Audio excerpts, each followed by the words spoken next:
with the termites.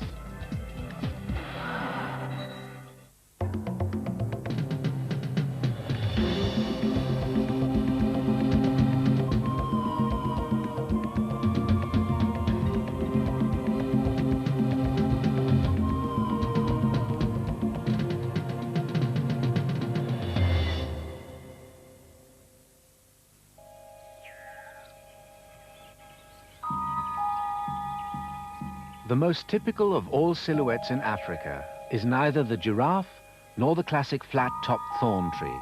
It is the tall, castle-like shape of the termite mound. The insects that build these mounds don't look very interesting. They certainly don't look like creatures that dominate much of Africa, but they do so both in terms of numbers and their effect upon the landscape. The elephant will eat only 10% of this tree it has pushed down. The rest will be devoured by termites. The amount eaten by one individual is tiny, but they exist in numbers that defy the imagination. There are over 1 million wildebeest on the Serengeti, but even when they're spread out over the plains like this, it's a figure that remains difficult to grasp. Yet to termites, 1 million is no more than one rather small family. Termites are blind, but they create some of the world's most graceful architecture. They're no bigger than match heads, yet the homes they build weigh tens of tons and may be over 20 feet tall. The pyramids are pathetic in comparison. The mounds are remarkable in their own right, but they're also focal points in the bush country, and they attract a great variety of visitors. Creatures like the aardvark and the aardwolf, and a whole alphabet of strange and specialized animals who come to the mound and call it home.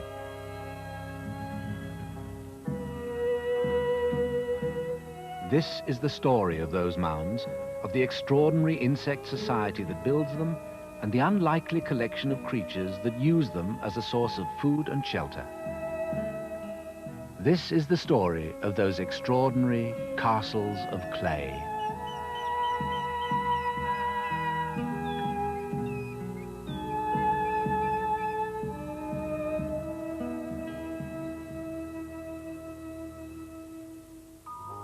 Deep inside the fortress, living in almost total darkness, is a complex society of several million insects. Termites are often called white ants, but they're not ants at all. Their nearest relatives are in fact cockroaches, and they've been on this earth for at least 100 million years. The nest is a series of chambers of varying sizes and purpose, supported by graceful columns and connected by sweeping walkways and tunnels. Their architecture is free-form and based on the arch, with none of the repetitive honeycomb patterns produced by other insect builders, such as bees and wasps. The society is based on a strict division of labor, and each individual plays a clearly defined role in the life of the nest. About 2% of the population are soldiers, equipped with massive heads and powerful jaws. They come in 2 sizes, major and minor, and all of them are sterile females. The workers also come in 2 sizes, but 2 sexes, both of them sterile. The minor workers perform household chores, while the majors are responsible for construction and maintenance. They're the world's greatest builders. Using their saliva as cement, they assemble, grain by grain, some of the most extraordinary structures in nature. Termite mounds come in a great variety of shapes, sizes, and colors. Where there is heavy rainfall, they deflect it with their own umbrellas. Where it is oven hot, they carry off the heat through tall chimneys. In between those 2 extreme forms, depending upon the climate, the soil, and the species doing the building, it seems that almost anything goes.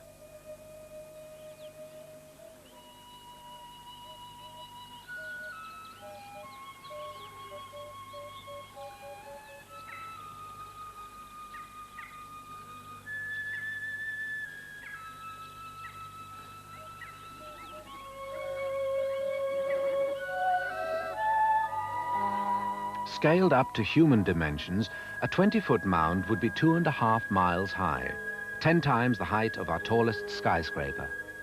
Even an average mound would be many times the size and weight of the pyramids.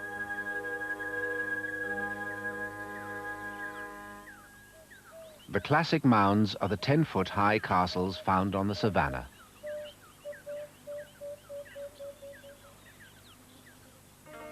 The heart of a termite colony is a cell that is built like a nuclear-age military command post. Buried a couple of feet below the center of the mound, it has massively thick walls and is suspended in space on pillars. It can be entered only through a row of tiny portholes round the rim. Easily defended, this is the nerve center of the mound, the royal cell.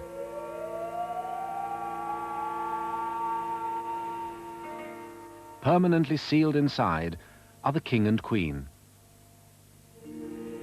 Except that she has eyes, the front end of a termite queen is not so different from that of her subjects. But from the waist down, it's another story. 4 inches long and as thick as a man's thumb, she is thousands of times heavier than the workers who attend her. Beside their queen, the workers look like a ground crew handling a half-inflated airship.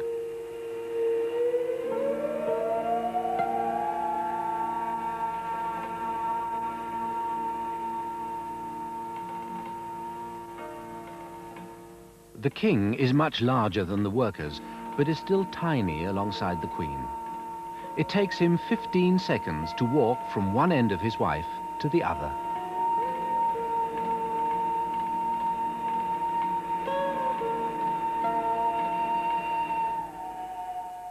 The queen is an egg-laying machine. Every day, and she lives for up to 15 years, she lays almost a third of her own weight in eggs, an incredible 30,000 eggs a day. As the eggs are laid, the workers collect them and carry them off, and with one arriving every few seconds, it is an endless task. Because they're sealed in, the king and queen must be fed by workers who regurgitate their own last meal. The soldiers must be fed too, because their jaws are so specialized for fighting that they're unable to feed themselves.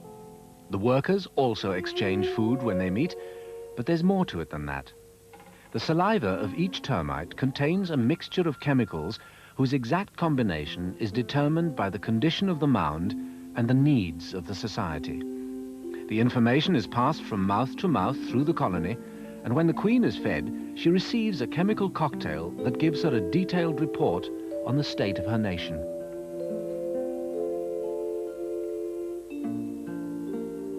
Like the centralized command post that she is, the queen takes in and processes all this information, and then from the other end, she exudes the chemical equivalent of a computer printout that contains all the instructions needed for the running of the mound.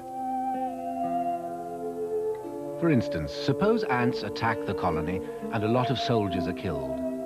In their meetings with each other, the termites register, in a purely chemical way, that they are making fewer contacts than usual with soldiers, and deep in her cell, the queen receives this information.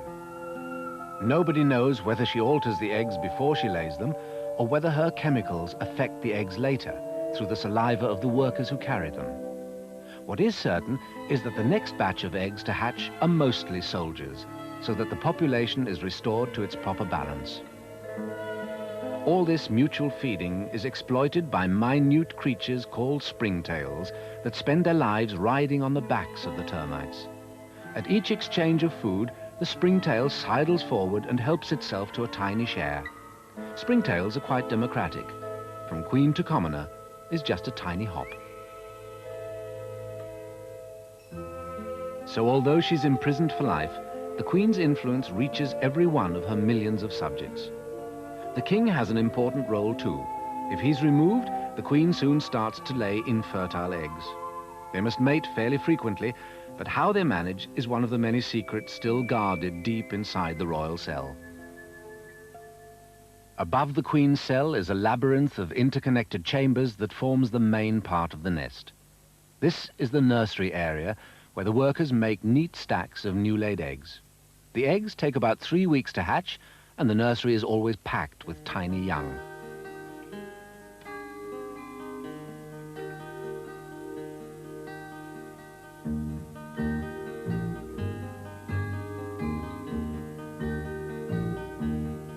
Termites don't have a larval stage like most insects. What emerges from the eggs is a perfectly formed animal, no bigger than a pinhead, a delicate miniature in spun glass.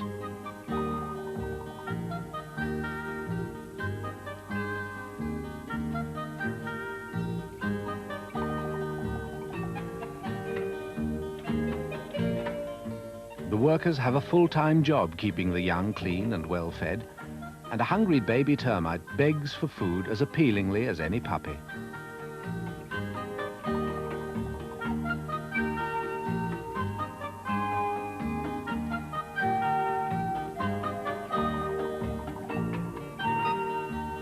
These new generations make up almost 50% of the population. To gather food for all these mouths, the workers dig tunnels that radiate out as far as 50 yards from the mound. When they find food, such as this fallen weaver bird's nest, they come to the surface and in a few hours cover it with a shell of mud.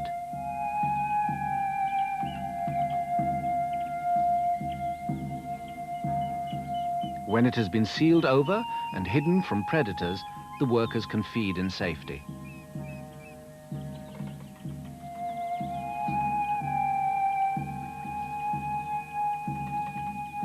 The inhabitants of a large mound remove about half a ton of vegetation litter a year. But they're not just keeping Africa tidy. Particularly in the drier areas, the flow of energy would be slowed down because vegetation takes so long to decay. But the termites very quickly eat it. In turn, they themselves are eaten by a great variety of predators. As a result, the nutrients that would otherwise be locked up in the dead wood are rapidly recycled into the system, making it a richer and more varied place.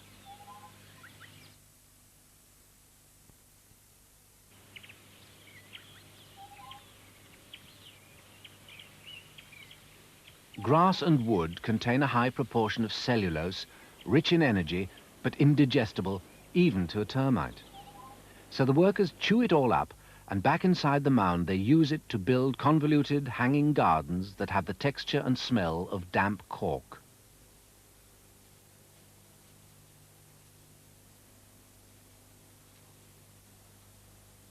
The crop in these termite gardens is mushrooms. The mushrooms produce an enzyme that can break down the cellulose into a digestible form. A hungry termite first eats some of the garden material and then nibbles on a mushroom, thus mixing in its stomach one of the most indigestible meals in nature and the magic means of digesting it. The termites cannot live without the mushrooms, and the mushrooms only grow on the gardens created for them by the termites. It's one of the most remarkable associations in nature.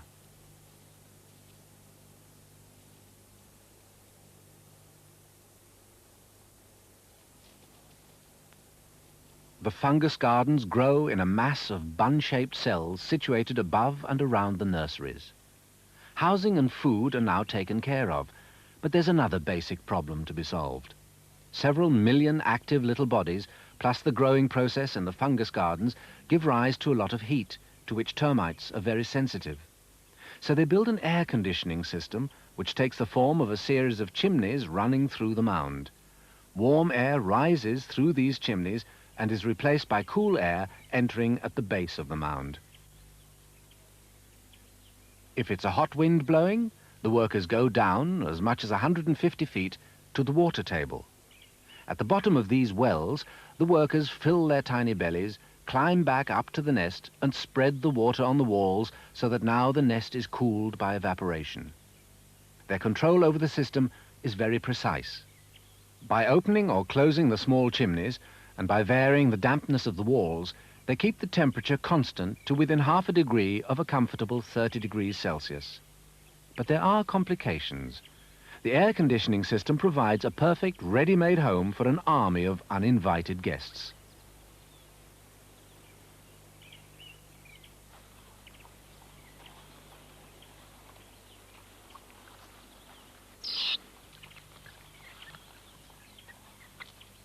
The dwarf mongooses are by far the most common of the mound squatter population.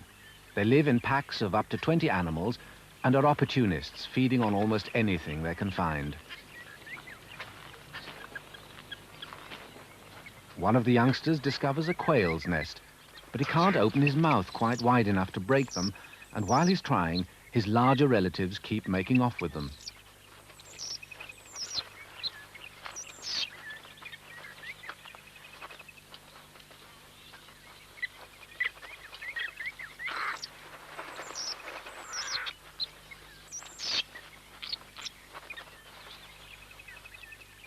Soon there's just one left, and he'll fight anyone to keep it.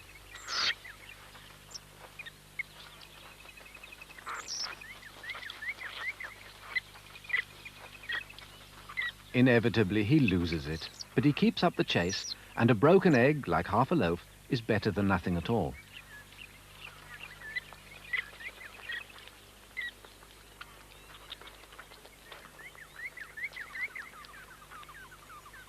The monitor lizard, being cold-blooded, stays in the mound until it's well warmed up by the sun, and then it too sets out hunting. Like the mongooses, it eats anything that comes its way. Insects, eggs, small mammals, or fellow reptiles. Anything that tastes edible to that ceaselessly flickering tongue.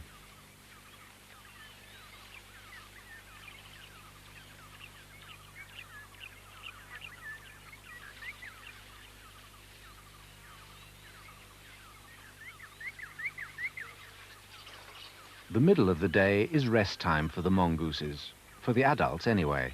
The youngsters never seem to run out of energy.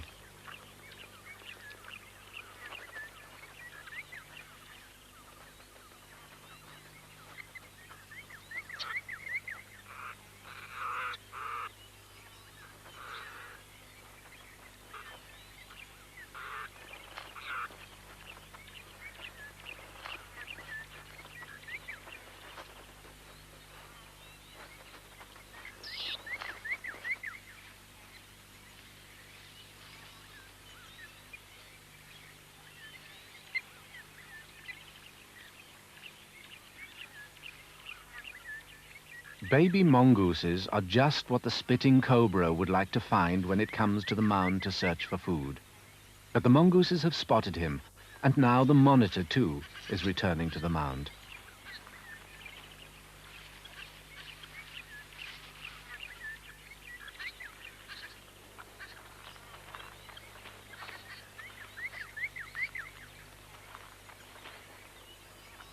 Compare the tension and excitement of the mongooses to the grave behavior of the instinct-driven reptiles who go about mortal combat as if they were sleepwalking. The spitting cobra is well named. Its fangs are like hypodermic needles with forward-facing holes. By violently throwing its mouth open, it squeezes the venom sacs and shoots its poison for up to 6 feet. It would temporarily blind a human, but the monitor is not impressed.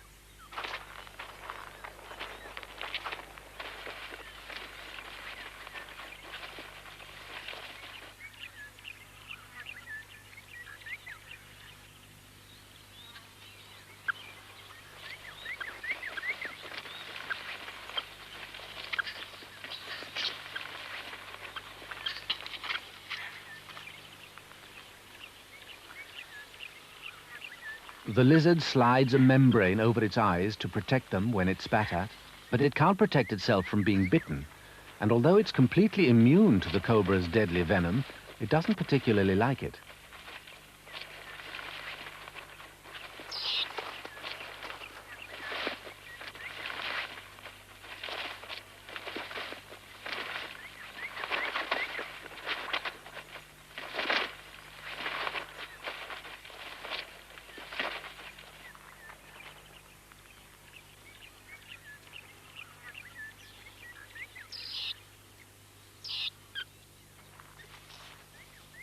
The lizard's technique is brutally effective. It simply beats the snake insensible and then crushes the life out of it. And as soon as it's dead, it will be swallowed whole, inch by battered inch.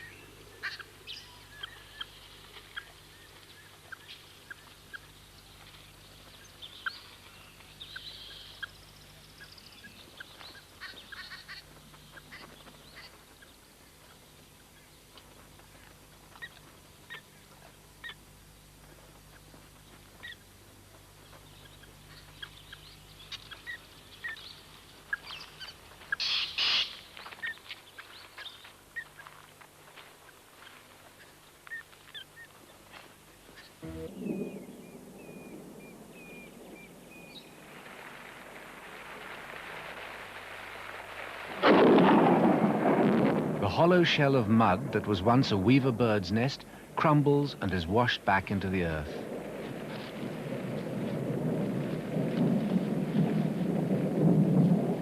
The rains bring grass and plenty of food for the termites, and for some species it's the signal for spring cleaning. They break up their old fungus gardens, bring them up to the surface and spread them out on the ground. Now the fungi are able to grow into proper mushrooms, shed their spores, and so complete their reproductive cycle.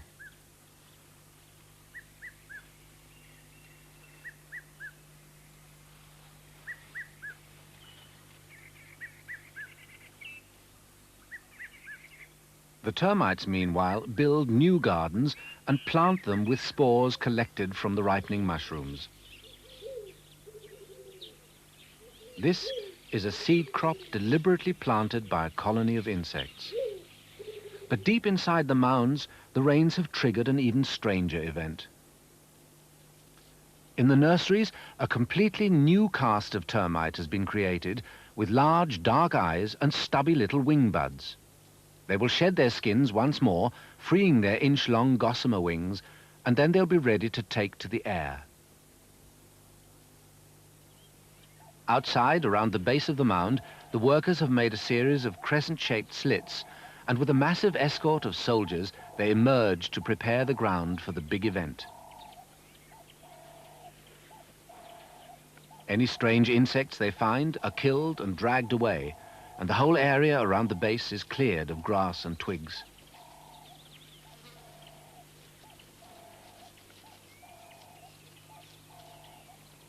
Just after dark, workers emerge to test the conditions. When all is well, when the ground is soft from rain and there's a gentle breeze, the message is passed inside and the strange new termites come out into the night. And it is pure fairy tale. Within minutes, the castle that has looked derelict all year shimmers with new life and is sheathed in living silver.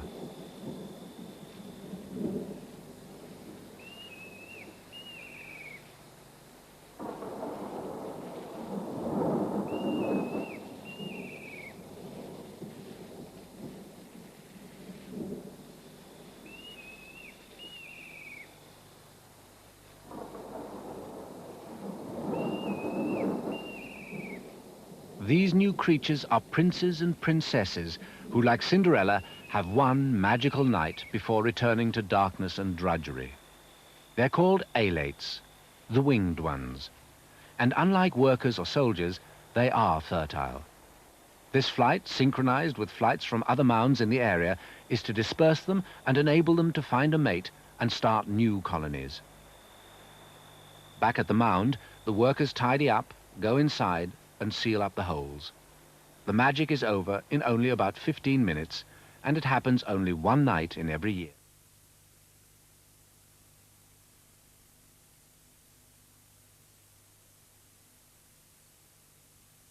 For other species, it's a daytime event, and daylight reveals more of the mystery. The alates travel on the wind from 50 yards to several miles. When a female lands, she produces a chemical sex attractant which she fans into the air with flailing wings. To a passing male, even some distance away, it's irresistible. When a pair get together, they rush off in tandem and appear to be in an unseemly haste to throw off their wings and slip into something more comfortable. It looks spontaneous, impulsive, but it's simply the next step in a rigidly programmed piece of behavior. The wings have served their purpose, so get rid of them. The next priority is to find a suitable place to start a nest.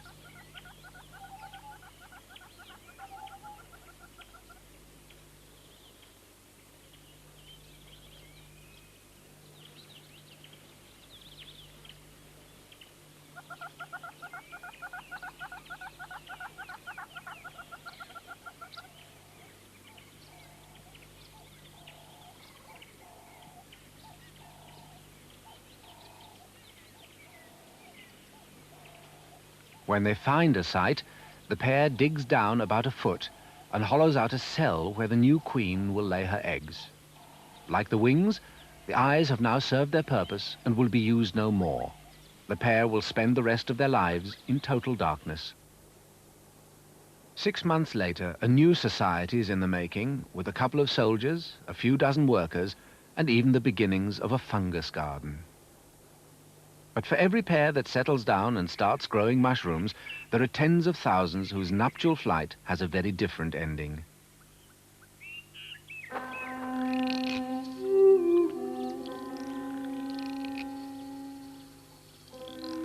And because their bodies are packed with food reserves, alates are good eating, and this annual feast is enjoyed by all, from ants to antelope.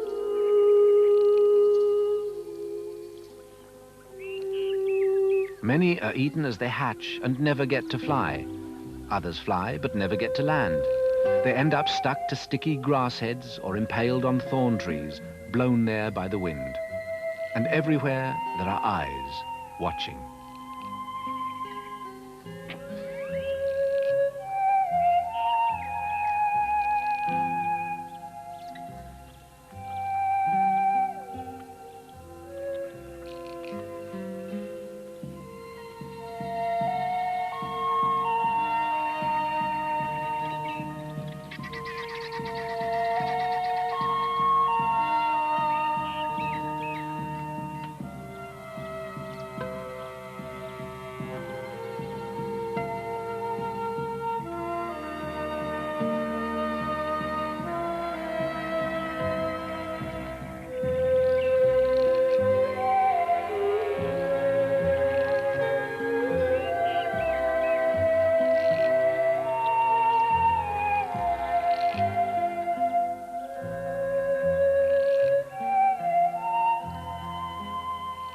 The nutrients that a few weeks ago were locked up in an old bird's nest are certainly getting around. And it's not just the smaller creatures that benefit. In many parts of Africa, termite alates are a valuable source of protein to the local people. In the Pokot tribe of northern Kenya, termite mounds are individually owned by the men and are passed on to their sons just like any other possession.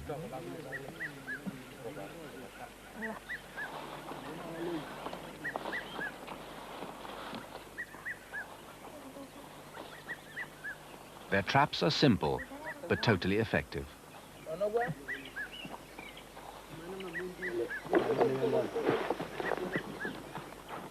Leafy branches are piled on one side of the mound, then covered with a couple of cowskins.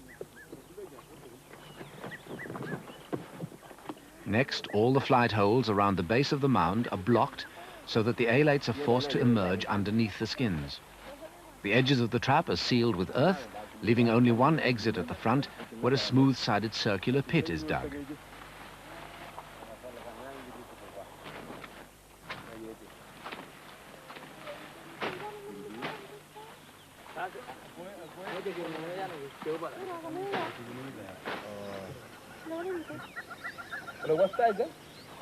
A wild sisal leaf around the rim to prevent the alates climbing out completes the trap, and then it's just a matter of waiting.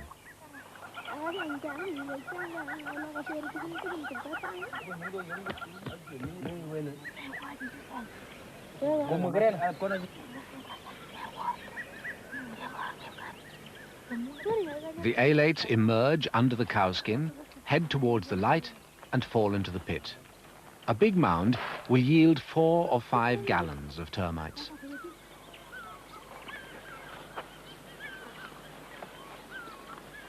With night hatching mounds, the Pokot simply dig a hole and attract the alates to it with a torch.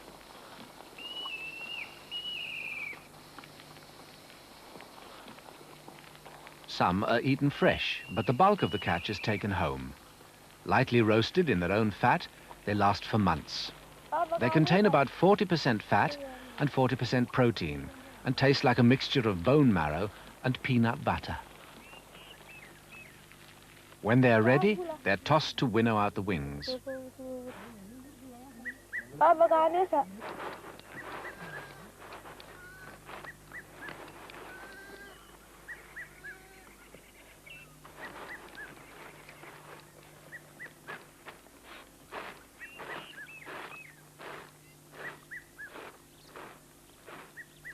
These termites may be eaten, but they do their share of eating too. The building materials of people like the Pokot are no more than termite fodder. The Pokot raise their granaries up on stones to keep the termites out, but they will get in the end. Their very name comes from the Greek termes, the end.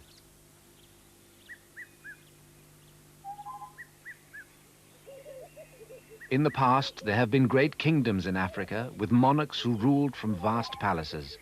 But the thrones were made of wood, and the palaces were made of timber and grass, and today they are no more. Much of the history of Africa has disappeared into the belly of the termite.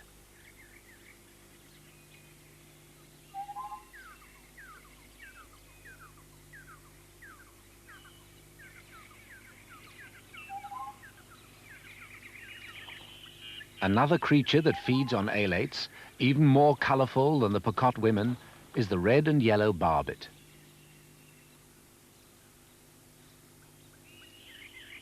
But whilst everything else we've seen has been eating them, the barbet appears to be taking them back to the mound. And that's just what it is doing.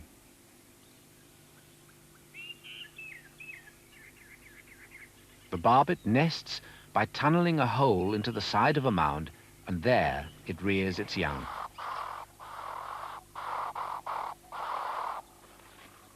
The hole is well up on the walls and doesn't interfere with the termites, so they in turn don't bother the birds.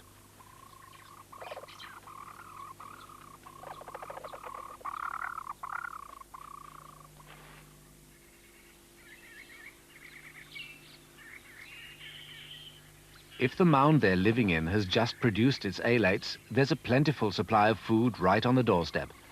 But you can get just too much of a good thing. These babies are quite literally fed up with termites.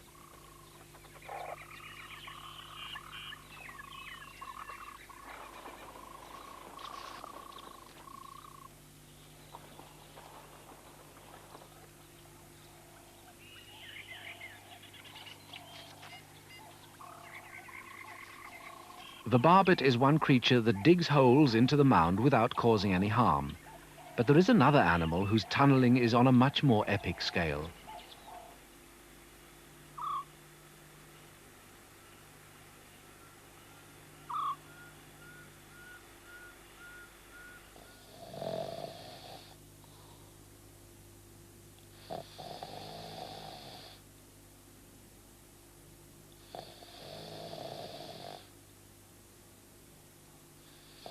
This is the aardvark, the first word in the dictionary, the last word in anteater design.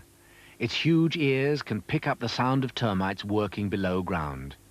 The great snout is packed with sensitive receptors and has a hairy filter to keep out the dust. Those claws can open up the hardest mounds, and once the termites are exposed, they'll come to a sticky end. But it's early yet, and the aardvark curls up for a little more sleep. When she does leave her burrow, she does so with a bang, leaping well clear so as to confuse any predator that might have been lying in wait. For several seconds she pauses to listen and sniff the air for danger. Only when she's sure that the coast is clear does she relax and amble off on the hunt. We know she's a female because of that white tail, which makes it easier for her baby to follow her in the dark.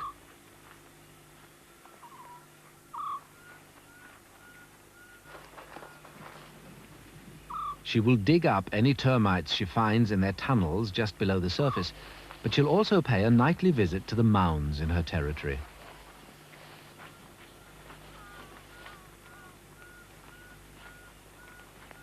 Their digging powers are legendary in Africa.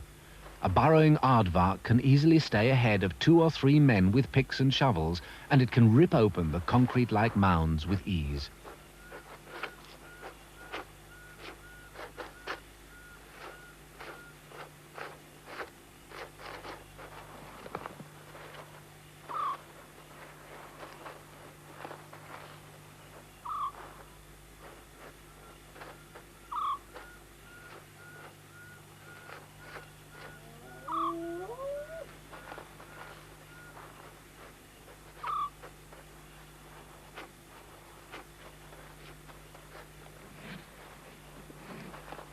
An adult aardvark weighs about 120 pounds. That such a large animal is able to expend so much energy in getting its food gives a good indication of just how rich a diet termites are.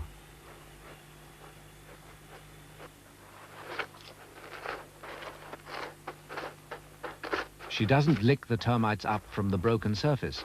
That way she would take in a lot of earth. She first breaks open the tunnels and then, with plenty of puffing from that long snout, blows away the loose earth before she uses her tongue.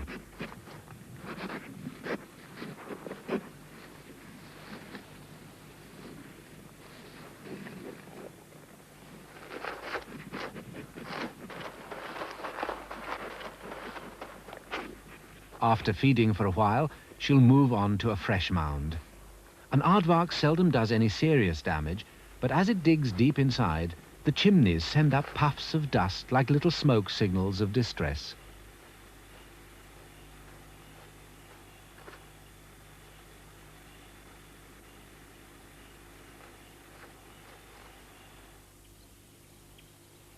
Most of the mounds in an aardvark's territory have holes dug in them, and these provide perfect homes for creatures like the porcupine, who likes to live in burrows, but whose feet are too weak to dig in hard ground.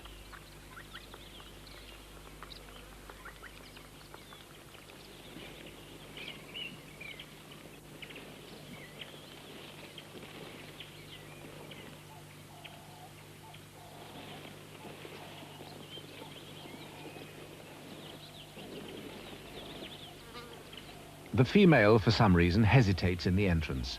Her mate is impatient, but porcupines, of necessity, are well-behaved animals in queues.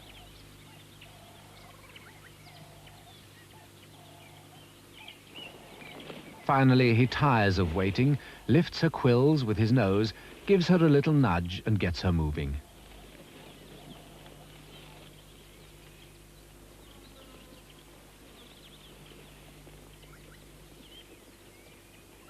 Porcupine quills are no more than hairs that have evolved into this formidable covering of needle-sharp spikes.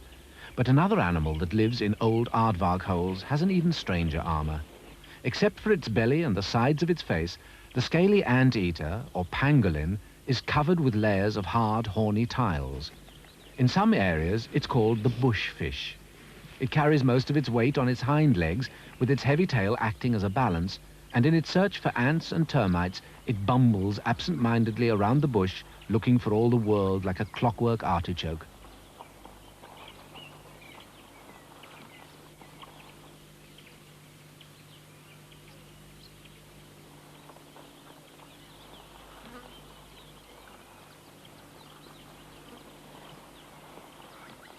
When she is hunting, the cheetah often uses a termite mound as a vantage point to search for prey. But right now, she's just puzzled. The pangolin's protection was once thought to be made of the same material as tortoiseshell, or even of highly compressed hair, like rhino horn. But it's now thought to be the skin itself that has evolved into these hard, sharp scales.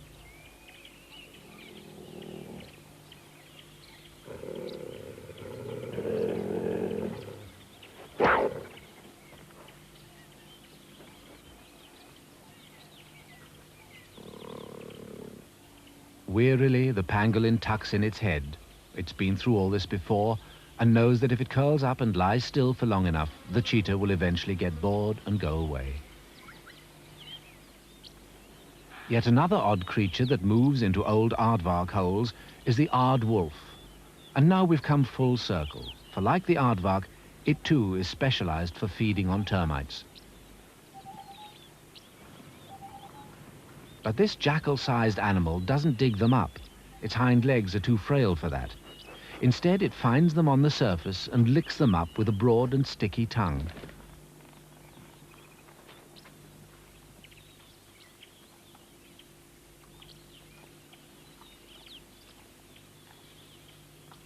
The termites that forage on the surface are called harvesters. They cut up grass into short lengths and then drag it down into their nests below ground. The aardwolf finds them by homing in on the tiny, high-frequency noises that their jaws make as they snip through the grass stems.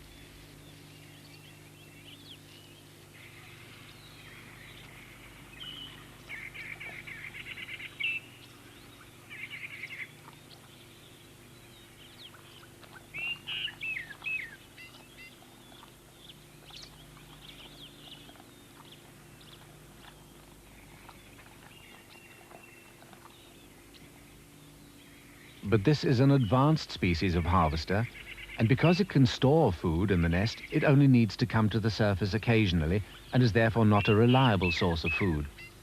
But there is another, more primitive species that does not store its food and so has to forage on the surface every day. Instead of jaws, the soldiers of this species have snouts like little guns through which they fire a sticky fluid that smells of turpentine.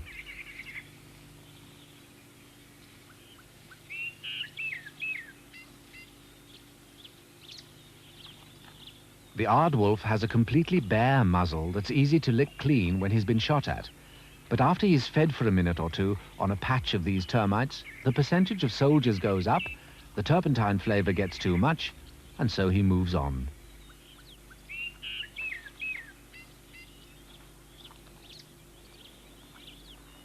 With almost 90% of its diet being just one species of termite, the aardwolf is one of the most specialized mammals on Earth.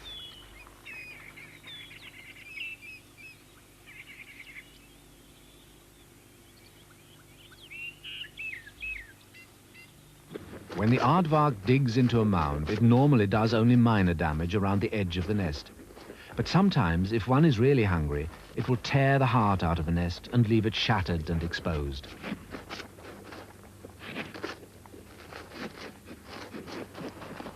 Responding to the inrush of cool air, the workers come pouring out to repair the damage, and the soldiers sound their clicking alarm by beating their heads on the ground.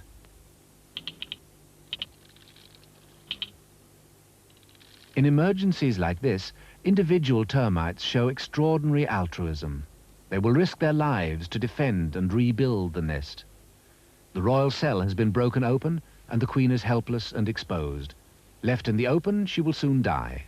She must be rescued immediately. But at the edge of the broken nest, there is an even greater threat. A scout for an army ant column, a deadly enemy, has discovered the damage. If the termite soldier wins, the workers may have time to seal up the nest. But if the army ant wins and goes off for reinforcements, the nest will be in mortal danger.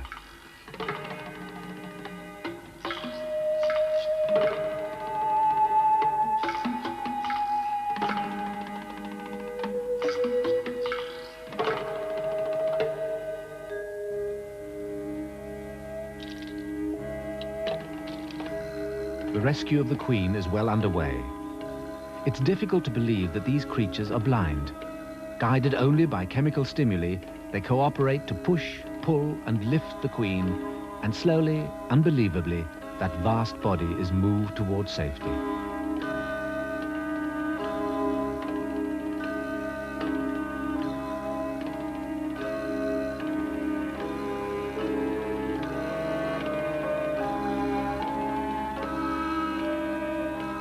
But out on the frontier, the army ant has won.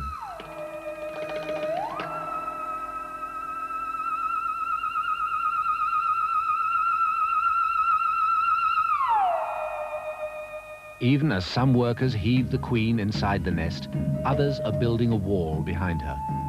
Termite soldiers are designed for a defensive role. If the workers could repair most of the damage, the soldiers could defend any small gaps. But there isn't time. The termites and army ants will meet in open combat.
The queen is dead, and an army marches in to pillage her castle. Even if 1 million of her subjects survive, there is no way they can replace her. They will continue to live their little lives, to build and grow mushrooms and feed each other, but without a queen to renew it, the life of the mound will soon flicker and die. Now, when the rains come, instead of new life, they bring erosion and decay. With no new building, the mounds become rounded, and elephants scratching their itches like great sanding machines wear them away still more.